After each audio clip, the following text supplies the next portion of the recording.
Hello students. आज जिस topic की अपन चर्चा करेंगे वो है क्षेत्रीय शक्तियों का विकास। ये आप मध्यकालीन भारत में पढ़ते हैं। मैं हूँ डॉक्टर राजश्री।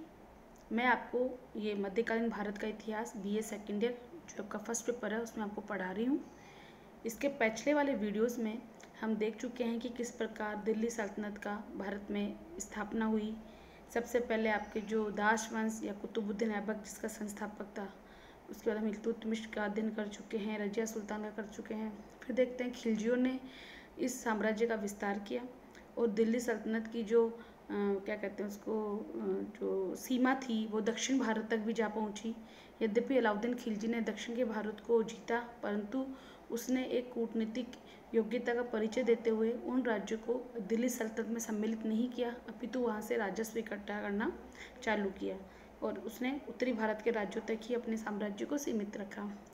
इसके बाद हम देखते हैं मोहम्मद बिन तुगलक, उसके काल में उसने कुछ राज्यों को, दक्षिण के राज्यों को अपने राज्य में मिला लिया। तो हम देखते हैं कि तुगलक काल तक दिल्ली सल्तनत का विस्तार उत्तर से लेकर दक्षिण के अनेक भागों तक चला गया था। पश्चिम में बंगाल की पूर्व में बंगाल की तरफ भी इसका राज्य विस्तार हो चुका था।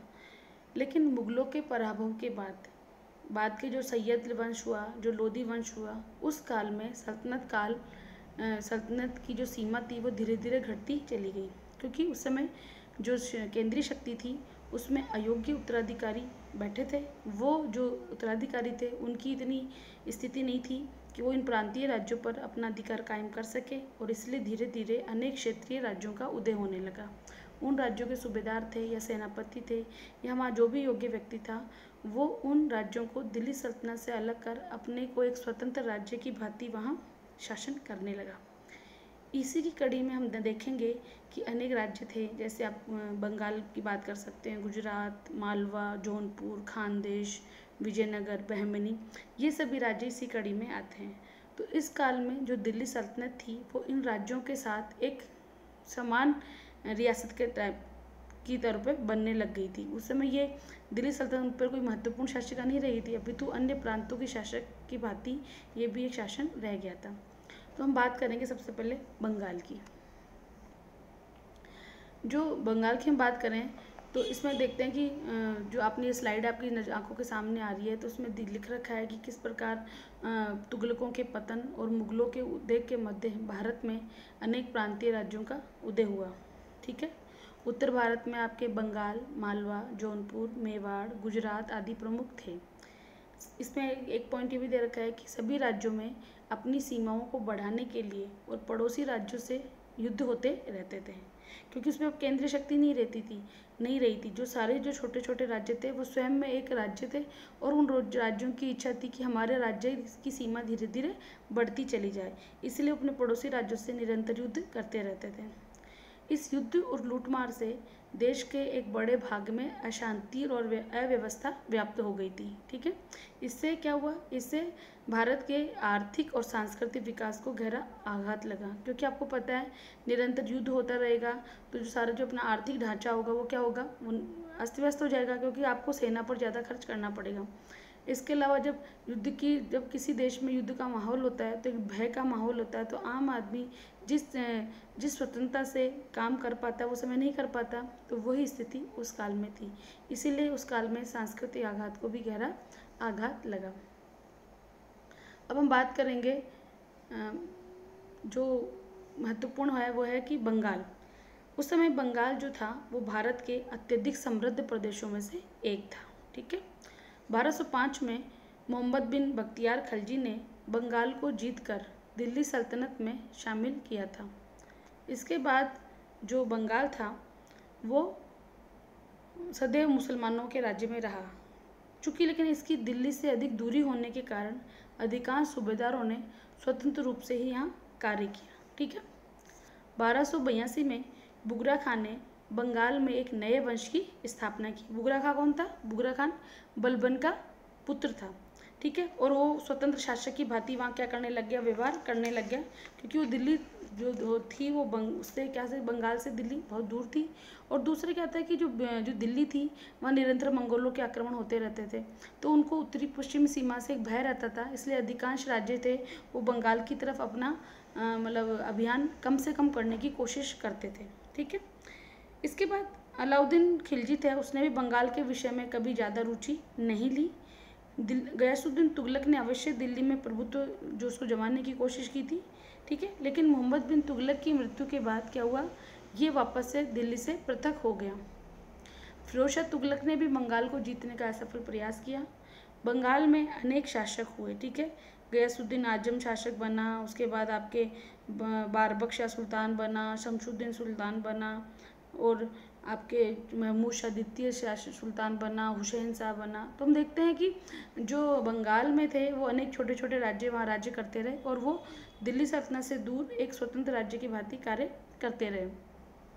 इनका इतिहास भी वही है जो मैंने आपको पहले बताया कि अपने सीमावर्ती राज्यों से निरंतर युद्ध करते रहते थे, और इनका जो रुचि थी वो थी अपने साम्राज्य को निरंतर व्यवस्था करने की रुचि रहती थी। ठीक है, इसमें जो महत्वपूर्ण जो बात है वो है कि बंगाल के अनेक शासकों में जो नुसरत शाह वो महत्वपूर्ण शासक था। इसने बंगला साहित्य में और भवन निर्माण में वहाँ गहरी रुचि ली।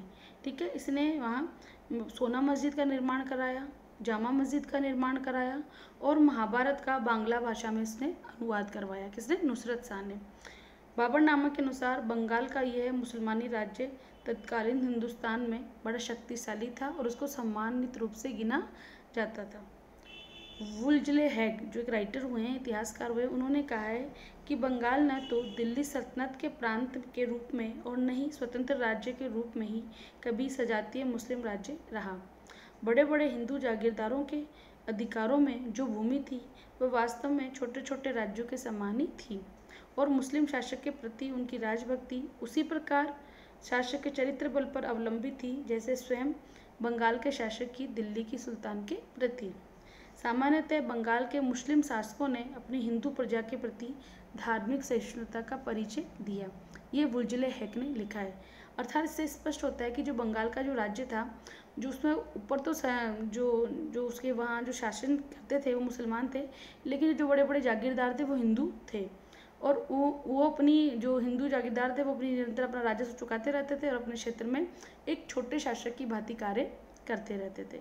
तो ये था आपका बंगाल का राज्य। इसमें आपने देखा कि अनेक दिल्ली सल्तनत के राज्यों ने इसको मिलाने की कोशिश की, अभियान होते थे, थोड़े दिनों के लिए वो अपने अधीन कर लेते थे, फिर उसके बाद वापस से वहाँ का जो शासक था वो अपने आप को स्वतंत्र घोषित कर लेता था। अगला जो पॉइंट आता है वो आपका आता है गुजरात। जो गुजरात था उसमें हम देखते हैं कि जो मोहम्मद गजनवी था, आपने देखा कि मोहम्मद गजनवी ने भारत में बार बार आक्रमण किए, 17 बार उसने भारत पर आक्रमण किए, और भारत से निरंतर लूट मार करके वो भारत से वापस अपना धन धान्य लेके चला जाता था। तो जब उसने, आपको पता है सोमनाथ पर भी उसने आक्रमण किया था। सोमनाथ कहाँ पड़ता है? गुजरात में। तो सोमनाथ की जब लूट हुई उसके बाद जो मुसलमान लोग थे वो उसे निरंतर जीतने के लिए लालयित रहते थे। उनको लगता था कि यहाँ बहुत अधिक मात्रा में सोना है, धन धान्य है, तो निरंतर उसको लूटना चाहते थे। अलाउद्दीन खिलजी ने सर्वप्रथम 1297 में इसे दिल्ली सल्तनत में मिला लिया। एक शताब्दी के बाद गुजरात फिर से क्या हो गया? स्वतंत्र राज्य की भांति कार्य करने लग गया। 1391 में जफर खां को गुजरात का सूबेदार बनाया गया, और जो उसके बाद क्या हुआ, मुजफ्फर शाह के नाम से वो गुजरात का स्वतंत्र शासक बन गया। गुजरात का इतिहास वो भी पड़ोसी राज्यों के विरुद्ध संघर्षों से भरा पड़ा है। यहाँ भी अनेक शासक हुए जिन्होंने अपने पड़ोसी राज्य कौन है, मालवा है, राजपूताना है, इनसे निरंतर संघर्ष करते रहते थे। जो अहमद शाह था उसकी गणना गुजरात के महानतम शासकों में की जाती है, मतलब महत्वपूर्ण शासक इस समय था। 1458 में अहमद शाह का पुत्र महमूद शाह की उपाधि लेकर शासक बना, और ये इतिहास में किसके नाम से प्रसिद्ध है? महमूद बेगड़ा। कभी कभी आपके एग्जाम्स में ऐसा छोटी टिप्पणी भी आ जाती है कि महमूद बेगड़ा के बारे में बताइए, या महमूद बेगड़ा कौन था, उसकी उपलब्धियों के बारे में बताइए, तो आपका शॉर्ट नोट में क्वेश्चन आ जाता है। ठीक है, तो इसको आप अच्छे से पढ़ेंगे। वह एक वीर योद्धा और महान विजेता शासक था। उसने अनेक क्षेत्रों, चंपानेर, बड़ौदा, जूनागढ़, कच्छ आदि क्षेत्रों पर उसने क्या कर लिया? विजय प्राप्त कर ली।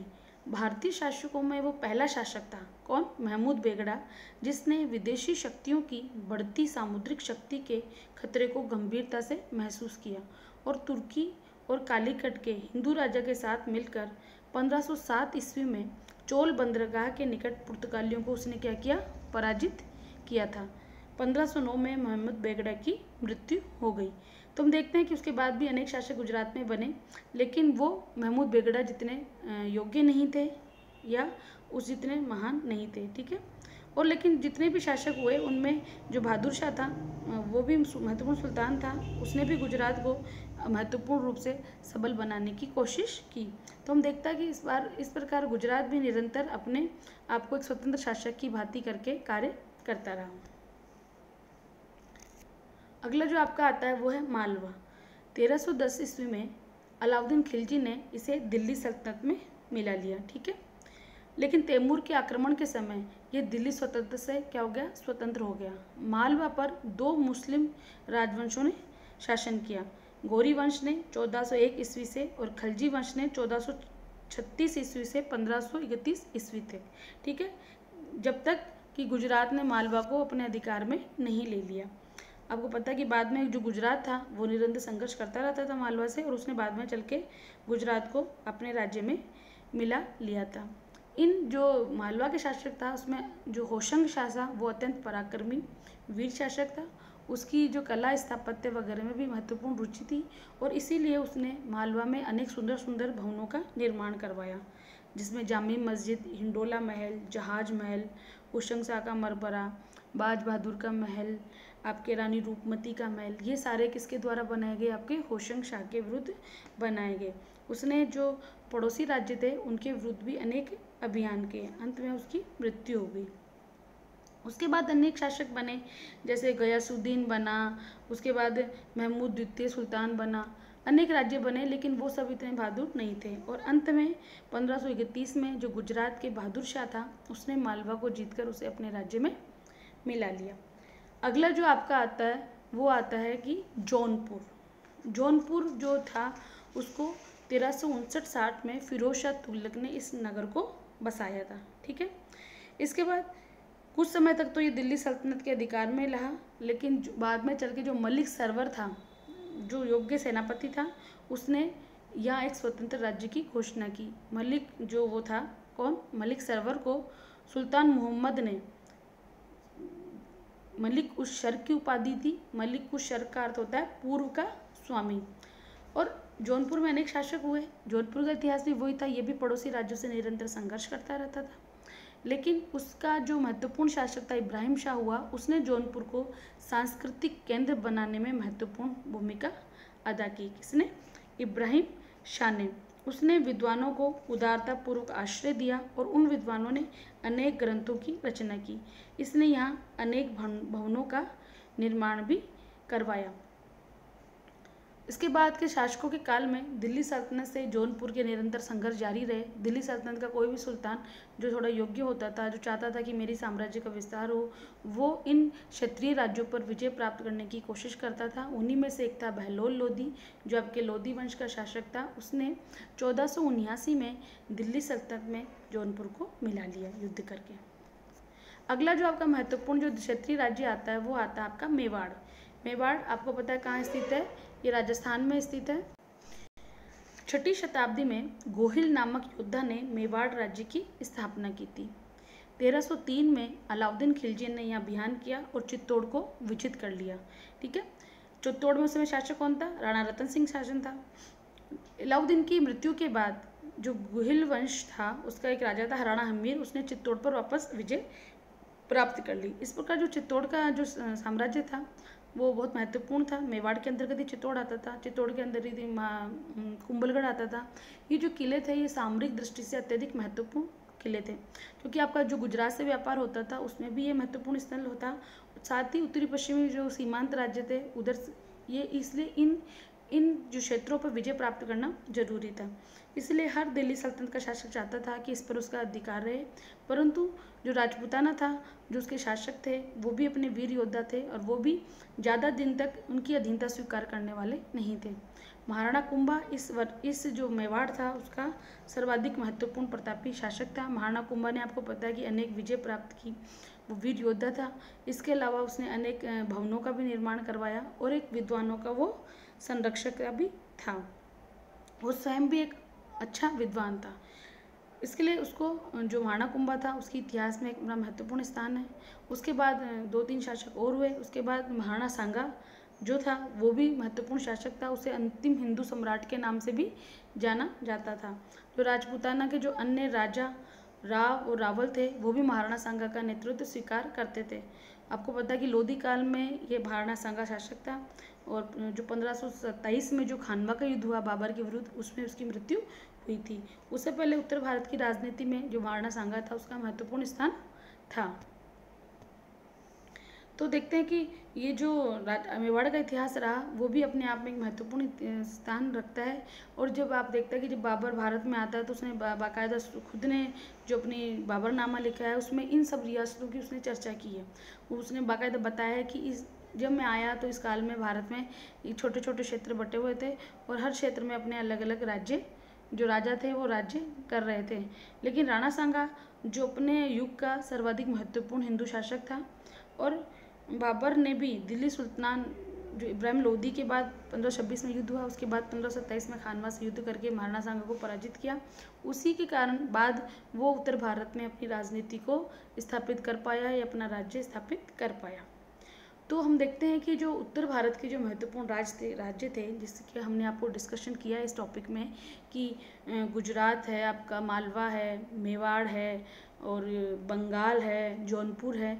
तो इसका एक क्वेश्चन बन सकता है कि किस प्रकार क्षेत्रीय राज्यों का भारत में उदय हुआ और इनके आपसी संघर्ष की कहानी महत्वपूर्ण है और इन राज्यों ने किस प्रकार अपने राज्यों को बनाए रखा। लेकिन धीरे धीरे चल के जब बाद में मुगल वंश की स्थापना हुई तो ये राज्य उनके अधीन आते गए। तो ये जो टॉपिक है आपका एग्ज़ाम की दृष्टि से भी इम्पोर्टेंट है। आपका क्वेश्चन ये बन सकता है कि क्षेत्रीय राज्यों के विस्तार के बारे में बताइए। तो आप इस टॉपिक को अच्छे से अध्ययन करेंगे, यही आशा है। Thank you.